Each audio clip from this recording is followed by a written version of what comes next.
السلام عليكم ورحمة الله تعالى وبركاته. صباح وناكسن walaalahayga qaaliga meel kasta adduunka dacaladiisa ka joogtiin waa idin salaamaya. waa walaashiin Raxma Ruun channel insha Allah bismillaahi kariim.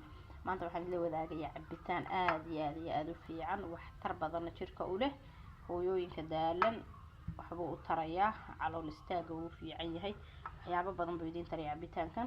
cabitaan cagaaran weeye oo ka kooban caleen halka waxa igu jira xabad tufaaxa aan soo jarjaray. halkan sidoo kale waxa igu jira isbinaashka balbalaaran iyo baqaduusis geedkaas ma qaan waxa taqaanaan baqaduusis baan waa qaan geedka kamsa caleenta weeg marar badan waa igu aragteen intaas isku shiidana maanta casiir baa laga sameeynaa ma fahantiin.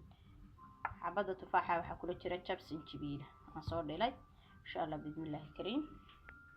hada waa kan marka hadda makiinadii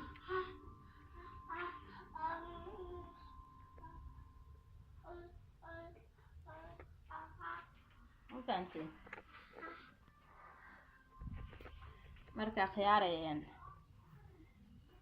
hadda waan shiidanayna insha Allah halkan aan ku ridaynaa.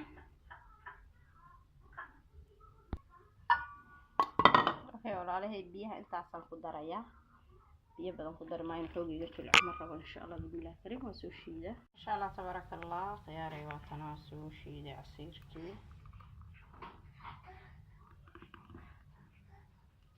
ما شاء الله تبارك الله.